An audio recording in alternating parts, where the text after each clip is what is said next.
नमस्कार। आपका birth detail 28 सितंबर 1962 प्रातः 6:55 पर आपका जन्म हुआ। जिस समय आपका जन्म हुआ उस समय लगन था कन्या और चंद्रमा भी इत्तेफाक से कन्या राशि में गोचर कर रहे थे। कन्या राशि बुध की राशि है। लगन और राशि दोनों के मालिक बुध, और बुध वक्री होकर लगन में उच्च का, लगन में स्वग्रही और लगन में मूल त्रिकोण राशि में बैठा हुआ है। तो शुरुआत करते हैं बुध से। शास्त्र ये कहता है कि जब जब कोई ग्रह वक्री अवस्था में हो और उच्च का हो जाता है तो वो नीच के फल दे देता है, और ग्रह नीच का हो और वक्री हो तो उच्च के फल देता है। वो ऐसा क्यों कहते हैं वो आपकी कुंडली में साफ तौर पर दर्शित है कि जब बुध जैसा ग्रह जो कि बुद्धि का कारक है, सिर्फ बुद्धि से ही जीवन में बहुत सारी चीज़ें कंट्रोल होती हैं, और बुद्धि जैसा ग्रह जब लगन में उच्च का हो तो अच्छी बात है, कैचिंग पावर अच्छी है, वाणी अच्छी है, लोगों से बात करने का तरीका अच्छा है, सब चीज़ है। लेकिन जब ये वक्री अवस्था में हो जाता है तो इसको कहते हैं व्यक्ति अपने आप को कुछ समझना शुरू कर देता है, यानी दूसरे की बात को अपने सामने दबा देना। मैं ही सर्वे सर्वा हूँ, मुझको ही ज़्यादा ज्ञान है, मैं ही ज़्यादा सही हूँ, ये इस बुद्ध के अंदर कमी होती है। और ये वो कमी होती है जिसको यदि कोई तुम्हें जीवन में दर्शा दे कि भाई तेरे अंदर ये कमी है, तो उसको पकड़ लेना कि भाई दुनिया का सबसे अच्छा आदमी तू है जिसने मुझे ये बताया, नहीं तो कोई आपके मुंह पर ये बोलने का ही नहीं है। और जो बोल दे तो समझ लो तुम्हारा वफादार है, क्योंकि मैंने बहुत सारी कुंडली में देखा है ऐसे लोग जीवन में ज़रूरत से ज़्यादा बुद्धि का इस्तेमाल करने के कारण जीवन में डाउनफॉल का सामना उनको करना पड़ता है। वक्री बुध को अच्छा नहीं माना गया। ये व्यक्ति को बहुत ज़्यादा, शास्त्र इसके लिए कहता है धूर्त, चालाक, कपटी और स्वार्थी बनाएगा आपको। ये वो कॉम्बिनेशन है जो जीवन में देगा तो सब कुछ, लेकिन उसके पीछे ये रीज़न भी जुड़ जाएंगे। लगन में सूर्य चंद्रमा का योग, सूर्य चंद्रमा जब एक साथ कुंडली में हो तो अमावस्या का जन्म होता है। चंद्रमा लाभेश है, लाभ देगा अपनी दशा में, लेकिन साथ में सूर्य है, इसलिए चंद्रमा को यहाँ बल नहीं मिला। अमावस्या पे चंद्रमा दिखाई नहीं देता, यानी मानसिकता में क्षीणता आना, मानसिकता में प्रबलता ना होना भी यहाँ से दिखाई देता है। और ये सूर्य चंद्रमा का योग आपको जीवन में आँखों से संबंधित, बालों से संबंधित, त्वचा से संबंधित रोग देगा और मानसिक तनाव भी दे सकता है। धन भाव का मालिक शुक्र जब धन भाव में ही बैठा हुआ हो तो ये कुटुंब का भाव भी है। वाणी से पैसा कमाएंगे, कुटुंब से धन मिलेगा, शुक्र की दशा काल में आपको पैसा प्राप्त होगा। कुछ लोग इसको ये भी कहते हैं ये मार्केश स्थान है, लेकिन ये कब मार्केश स्थान होता है? क्योंकि ये सेकंड हाउस वाणी के लिए जाना जाता है। जब आप वाणी की अधिकता करेंगे, अधिक बोलेंगे, बिना सोच विचार के बोलेंगे, तो ये आपको जीवन में पटक नहीं देगा, नहीं तो कोई प्रॉब्लम नहीं देगा शुक्र। चलिए आगे चलते हैं, पंचम भाव के बारे में बात करते हैं। पंचम भाव में बैठा है शनि, वक्री है शनि भी। देखिए दूसरा प्लेनेट है आपका जो अपनी ही राशि में बैठा है। ये बुध भी वक्री है, यहाँ शनि वक्री पंचम भाव में केतु के साथ, और वो क्लोज डिग्री पे है 11, 32, 14, 10। पंचम भाव संतान का भाव, संतान का कारक बृहस्पति छठे घर में। आपके हिसाब से आपको जीवन में जो शिक्षा होगी उस शिक्षा में ये प्लेनेट आपको अवश्य रुकावटें देगा।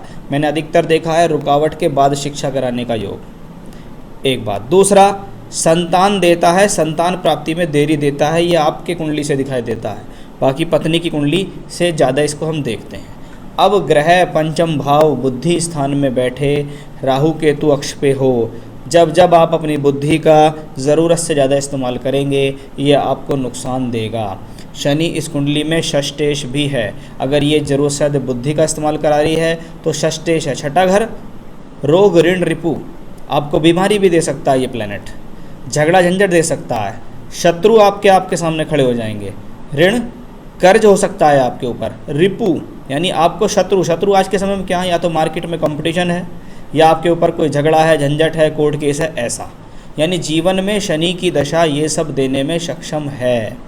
नवांश कुंडली में भी शनि अष्टमेश नवमेश होके, और देखिए यहाँ नीच का होके बैठा है एकादश भाव में। तो थोड़ा सा आप अपनी एनर्जी को संभाल के रखिए, व्यक्ति के अंदर साहस होना बहुत ज़रूरी है, लेकिन आपको अपने साहस का इस्तेमाल कहाँ करना है वो एक अलग चीज़ है। ये शनि आपको धन तो देगा, लेकिन ये आपको परेशान भी करेगा। यानी जीवन में शनि की दशा कभी भी आएगी, प्रॉब्लम होगी। बृहस्पति धन का प्योर कारक। जब जब बृहस्पति छठे घर में बैठे तो जीवन में एक समय अवश्य ऐसा आता है जब व्यक्ति करियर में बहुत ज़्यादा डाउनफॉल में चला जाता है।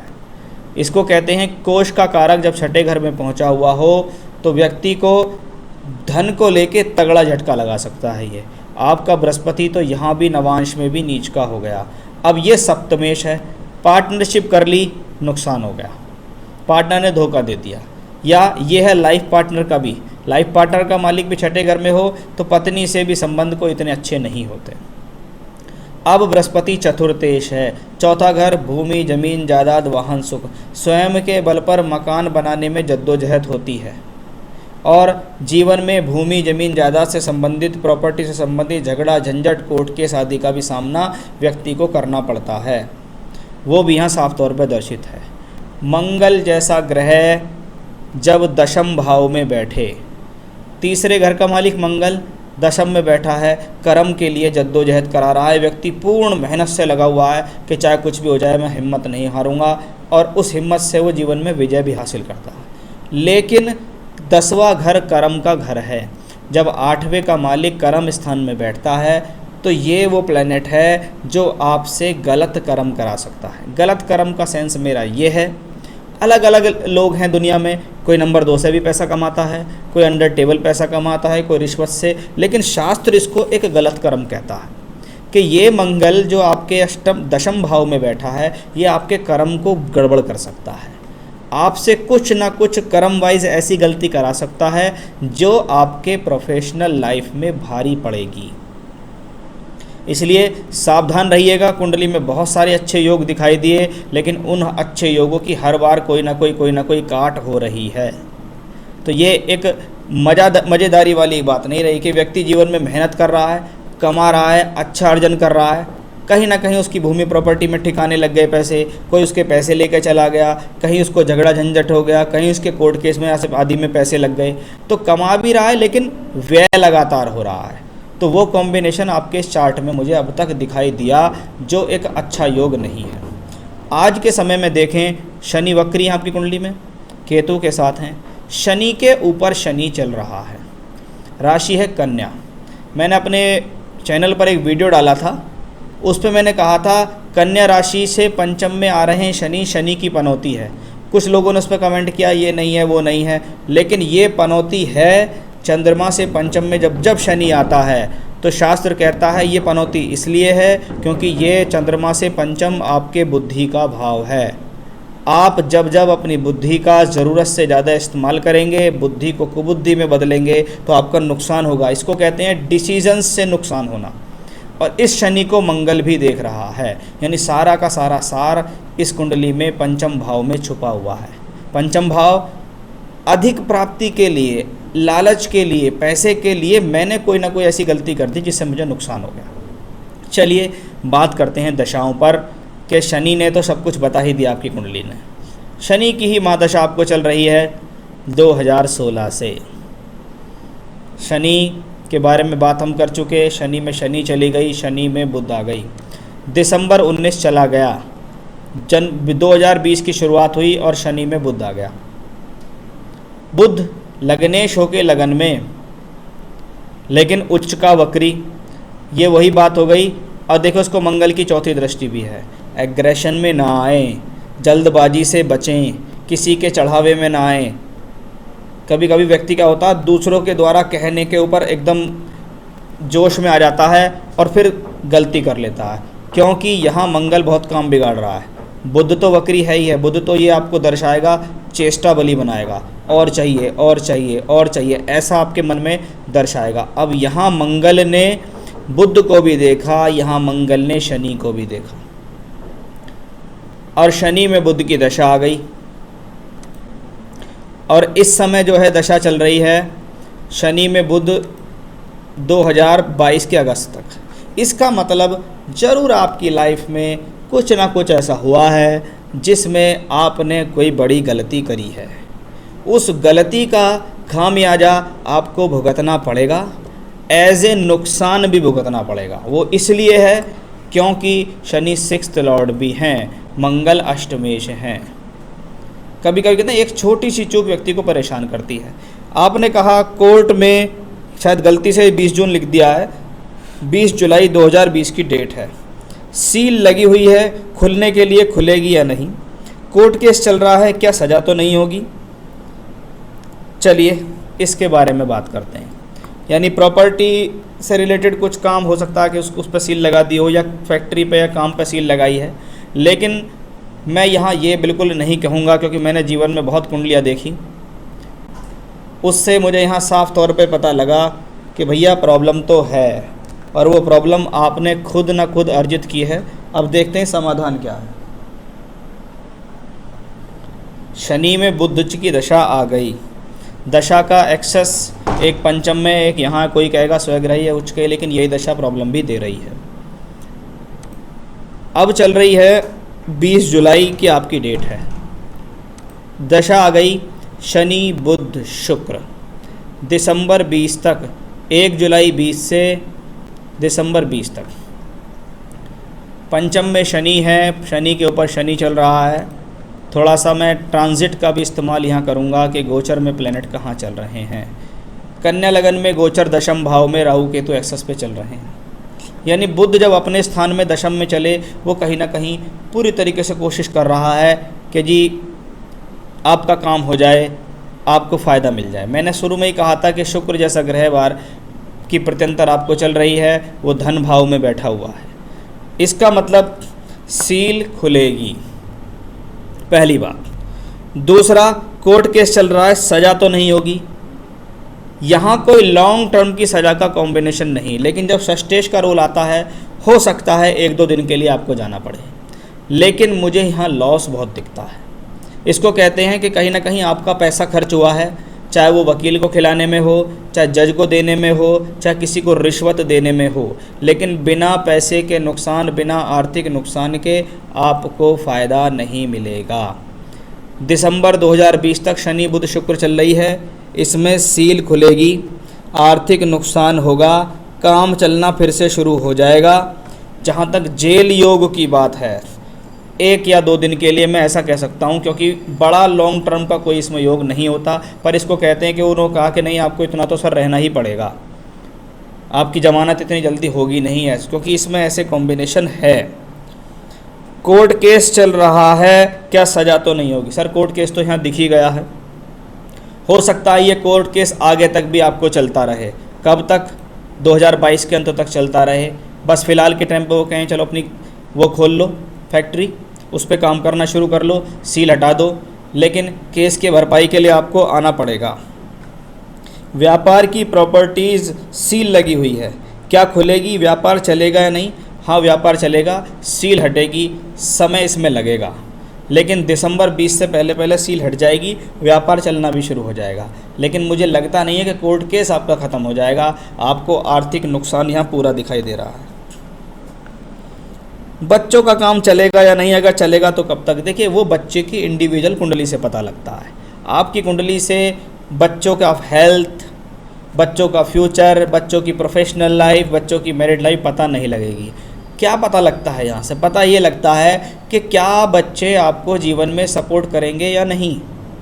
आपकी कुंडली के अंदर शनि पंचम का मालिक है और बृहस्पति छठे घर में पड़ा हुआ है, जबकि सप्तांश कुंडली में शनि ठीक जगह बैठे हैं और बृहस्पति भी। इसका मतलब कहीं ना कहीं संतान आपको जीवन में सहयोग अवश्य करेगी। इतना ही कुंडली से, माँ बाप की कुंडली से बच्चों के पता लगता है।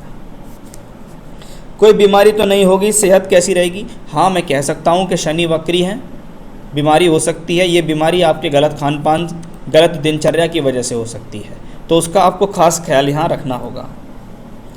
आयु कितनी है? आयु का फैक्टर अभी तो यहाँ से कोई बड़ी प्रॉब्लम मुझको नज़र नहीं आ रही है। अभी शनि है, आगे बुध है, बाकी आपकी हस्तरेखा भी देखेंगे, उसमें भी थोड़ी आयु लेखा चेक करेंगे, कोई ब्रेक तो नहीं है। क्योंकि मेरे हिसाब से कुंडली वाइज तो मुझे आयु में भी कोई प्रॉब्लम दिखती नहीं। ऐसा व्यक्ति मध्य आयु को क्रॉस करता है, यानी 66 वर्ष अवश्य क्रॉस करता है, उससे आगे ही जीता है। बाएं पैर में पिंडी में शीशा लगा हुआ है, कब तक ठीक होगा? यानी चोट लग चुकी है आपको, रोग, मैं जैसे कह रहा था रोग ऋण रिपू की दशा है, ठीक हो जाएंगे। अभी रिकवरी का समय है, शुक्र की रिकवरी आ गई है, अक्टूबर नवंबर तक आपसे काफ़ी हद तक ठीक हो जाएंगे। चिंता है तो सिर्फ इसी चीज़ की है कि आपको ये दशा जो चल रही है शनि में बुध, मैंने बहुत हॉरोस्कोप्स में देखा है, अभी मेरे हिसाब से तो 2020 आपके लिए कोई ज़्यादा अच्छा नहीं है, 2021 से ही कुछ स्थिति दिखती है। अब ऐसा क्या उपाय हो जिससे आपकी कोर्ट केस वाली में कुछ राहत मिले, आपको आर्थिक नुकसान कम हो, आपको परेशानी बाधा से कमी मिले, आपका व्यवसाय अच्छा चले, उसके लिए क्या करना चाहिए? सुबह और शाम दोनों समय बजरंग बाण का पाठ करें। पहला उपाय, सुबह शाम बजरंग बाण का उपाय करें। मंगलवार के दिन प्रसाद बांटना है, हनुमान जी के मंदिर में जाना, शाम के समय हनुमान जी को भोग लगाना, वहाँ पर खड़े होकर बजरंग बाण का पाठ करना।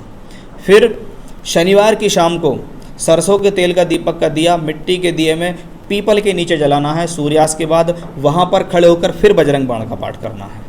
तो ये तो हो गए 3 उपाय जो आपको करने हैं, सुबह शाम बजरंग बाण, मंगलवार और शनिवार का प्रसाद वो जो दीपक जलाना और वहाँ पर खड़े होकर बजरंग बाण का पाठ करना।